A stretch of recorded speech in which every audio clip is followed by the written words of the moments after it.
There are disappearances that are tragic. There are disappearances that are confusing. But then there are cases like this one, cases that feel impossible from the very first moment. The disappearance of 19-year-old Maya Lorson is a case that investigators still struggle to explain because every clue points in a different direction, and none of them lead to the truth. This is a case the internet calls the vanishing with no exit. Cameras captured Maya walking into the Lakewood State Library at 6:14 p.m. The building had one public entrance, one public exit, 5 working security cameras, dozens of students inside, and yet not a single camera ever recorded her leaving. 39 minutes after she walked in, her phone pinged from a neighborhood 3 miles away, a location she could not have reached, a location she had no reason to be in, a location she never visited before. To understand this case, you have to understand Maya. She was a first-year biology major, a quiet, organized student with a nearly perfect academic record. She kept color-coded planners. She set reminders for everything. And according to her roommate, Maya rarely walked anywhere alone after dark. She was cautious, predictable, routine-driven. Nothing about her life suggested she would disappear. October 8th began like any ordinary day. Morning labs, lunch with friends, a tutoring session, messages from classmates about an upcoming test. She even bought online tickets for a campus event the following weekend. Her digital trail showed no stress, no fear, no signs of someone planning to run away. At 5:40 p.m., she grabbed dinner from the cafeteria. At 6:05, she was seen heading toward the library. And at 6:14, the lobby camera captured her stepping inside. Once inside, she passed the information desk and walked toward the second-floor study rooms. Camera 2 recorded her turning left.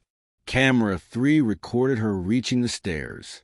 She walked up, turned the corner, and then she vanished. She didn't appear on camera 4.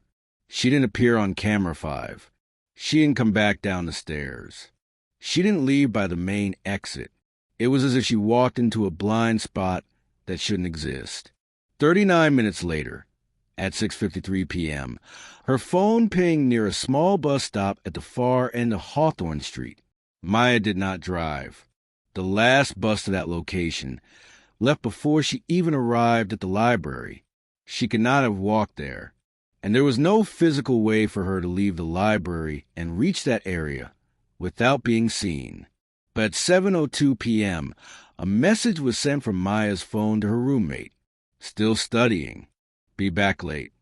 Later analysis confirmed Maya did not type that message. Someone else had her phone. In the days after her disappearance, students reported several sightings. A girl who looked just like Maya sitting on a bus late at night. A girl matching her description buying tea at a cafe.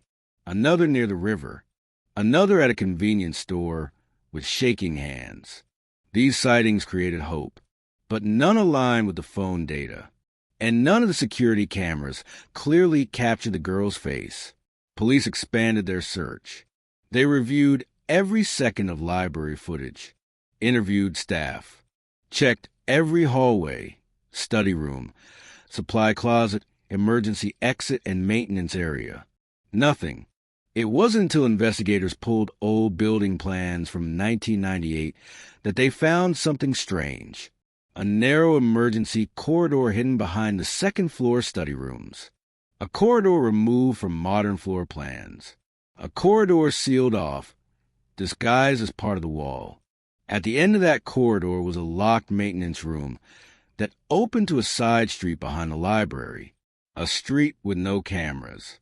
A perfect blind spot. When investigators opened the hidden door, they found dust, old pipes, forgotten equipment, and a faint fingerprint. The fingerprint belonged to Maya Lorson. 3 weeks after her disappearance, construction workers repairing a drainage tunnel near Hawthorne Street found a black backpack.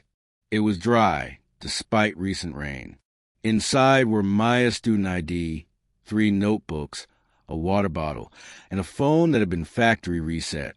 No fingerprints, no DNA, no location data. It looked like someone had wiped it clean and placed it carefully where it would eventually be found. This led to a wave of theories. Some believe Maya discovered the hidden corridor by accident and found herself somewhere she wasn't supposed to be. Others believed an abductor with knowledge of the building layout used that corridor intentionally.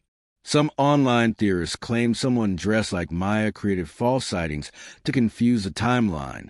Others insisted the phone was carried by someone else to create a misleading digital trail. And then there's the theory investigators never ruled out, that someone had been watching Maya for weeks. Someone who knew her schedule, her routines, her fear of walking alone at night. Someone who knew exactly when she would enter the library, alone. No theory explains everything. Each one answers a few questions, but leaves others hanging. The truth is that Maya Lorson walked into a building she should have walked out of.